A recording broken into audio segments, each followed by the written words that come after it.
mendengar khutbah Jumat, ada yang menengok handphone. Apa hukumnya? Saya suka tengok media sosial, antaranya TikTok. Bila saya tengok TikTok, tertengok perempuan tak bertudung menari-nari. Apa hukumnya Ustaz? Ustaz, adakah berdosa orang yang bekerja di tempat yang ada jual minum arak? Zaman saya muda-muda dulu selalu tinggalkan sembahyang. Bagaimana nak mengqadaknya Ustaz? Saya keliru pahaman ahli sunnah wal jamaah dan pahaman wahabi. Boleh Ustaz terangkan?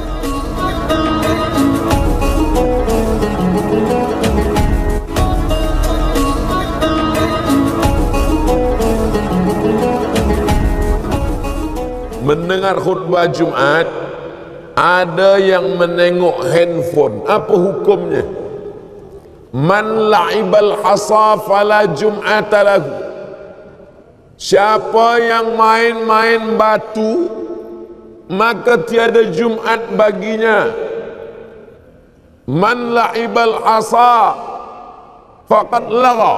Siapa yang main-main batu, dia dah sia-sia. Dulu lantai Masjid Nabawi tak ada hambal, tak ada semen. Masa tu batu. Khatib sedang berkhutbah, dia main-main batu. Kata Nabi, man la'ibal hasa faqad lagha. Sia-sia.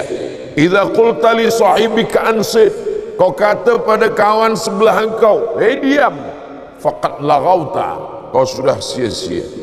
Jadi sia-sia. Handphone matikan dulu. Ada kawan saya dari Belanda, Holland, kata dia di sana orang tak ada main handphone, dan kemudian tak ada bunyi handphone sedang sembahyang. Saya tanya, kenapa mereka boleh disiplin macam tu? Sebab ditulis di dinding, siapa yang tahu main handphone bayar 100 pon ke, $100, 100. Maka kalau ada nanti buat di dinding, siapa yang main handphone bayar RM1,000. Kosong pula masjid, dia cari masjid lain. Yang berbahagia Ustaz Somad, saya suka tengok media sosial, antaranya TikTok. Bila saya tengok TikTok, tertengok perempuan tak bertudung menari-nari. Apa hukumnya Ustaz?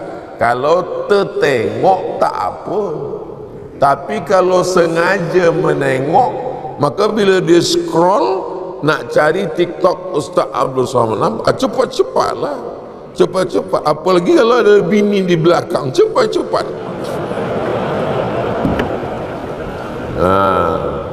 Dulu orang sangka bila dibuat WhatsApp ini, orang Islam akan rosak sebab dia akan share video yang tak baik. Rupanya yang di-share orang video tazkirah, solawat. Dulu sangka orang dibuat TikTok, awal-awal muncul TikTok, umat Islam akan rosak dengan TikTok. Rupanya sekarang TikTok pula isinya dakwah macam-macam. Jadi semua menjadi Islamik, YouTube Islamik, TikTok Islamik. Maka yang Islamik yang ditengok. Kata Sayyidina Ali, la tatbi'in nazratan nazrata. Kalau mata engkau tertengok, maka cepat palingkan. Pandangan yang kedua, laka. Pandangan yang kedua, alaika. Yang pertama untuk engkau, yang kedua engkau akan dihisab. Maknanya kalau tertengok palingkan. Ada juga orang salah faham dengan hadis ni, kalau tertengok jangan berkedip. Itu tak betul. Ustaz, adakah berdosa orang yang bekerja di tempat yang ada jual minum arak? Kalau ada orang jual arak, kita mesti tegah, kita mesti larang. Kita bukan ikut di dalam, kita ikut berdalam bersyubhat. Nanti bila kena azab, kita pun ikut kena azab. Mana dalilnya? La ta'murunna bil ma'ruf, ajak orang buat baik. wala tanhauna 'anil munkar, larang buat munkar. La yusikanna ayab'atsallahu 'alaikum iqaban, bila kau tak larang maka nanti Allah turunkan azab, kamu pun terkena azabnya. Summa tad'unahu, kamu berdoa, selamatkan aku, fala yustajabu lakum, doa kamu tak dikabulkan Allah. Man ra'a minkum munkaran, kalau kamu tengok orang jual khamar, tegah dengan apa? Biadih, dengan tangan. Fa illam yastati, kalau tak sanggup, fa bilisani, dengan lisan. Kalau tak sanggup, fa biqalbi. Malaysia negeri Melayu Islam, banyak tempat mencari nafkah, cari yang halal. Yang kita cari rezeki ini adalah wa barakatan fir rizqi. Yang ada kuasa tegah, yang tak ada kuasa dengan lisan. Dengan lisan tak sanggup, dengan hati. Tapi jangan kita ikut di dalam. Zaman saya muda-muda dulu selalu tinggalkan sembahyang. Bagaimana nak mengqadaknya Ustaz? Selepas satu sembahyang qadak, lepas zuhur qadak zuhur, usalli fardhu zuhri arba'a raka'atin qada'an. Lepas asar qadak asar. Tapi untuk asar jangan qadak di masjid, di rumah. Bila kita qadak di masjid, nanti kawan berbisik, siapa ni? ISIS, sesat ni. Dia tanya pula, sembahyang apa engkau? Mana ada sembahyang sunat? Siapa ajarkan engkau? Ustaz Somad. Aku dah cakap lama, Ustaz tu sesat.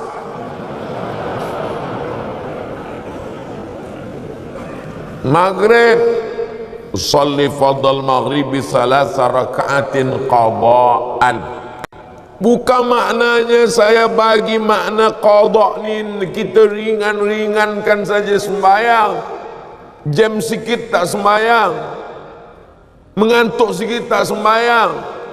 Maknanya supaya kita jaga jangan sampai tinggal sembahyang. La kafarata laha illa dzalik. Sembahyang tak boleh ditebus dengan puasa, sembahyang tak boleh hapus dengan umrah, illa dzalik, mesti dengan sembahyang. Sepakat empat mazhab ittifaq, Hanafi, Maliki, Syafi'i, Hambali, sembahyang mesti diqada.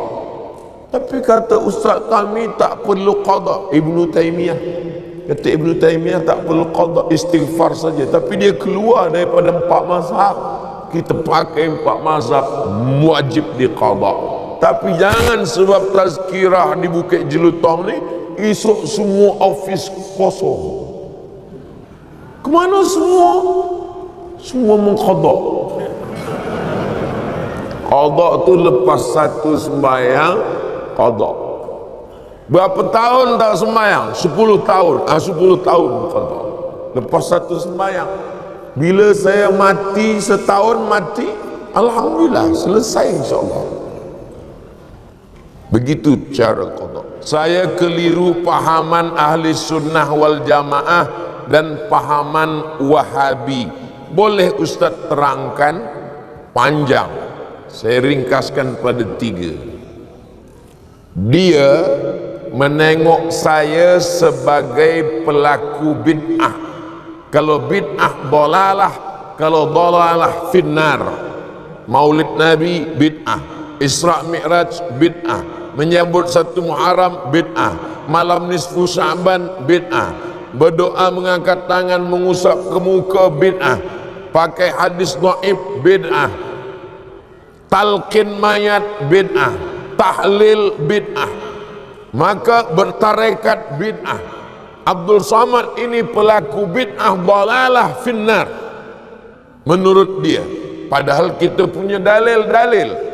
Yang kedua, orang yang bertawassul kata dia musyrik. Bertawassul dengan Syekh Abdul Qadir Jilani musyrik, bertawassul dengan Bahauddin Naqsabandi musyrik, bertawassul dengan ulama-ulama musyrik. Padahal ulama Ahlus Sunnah wal Jamaah menyusun kitab. Muhaddis dari Maghribi Syekh Abdullah bin Siddiq Al-Mumari menulis kitab Ittihaful Azkiya bijawaz tawassul bil awliya wal anbiya. Boleh bertawassul.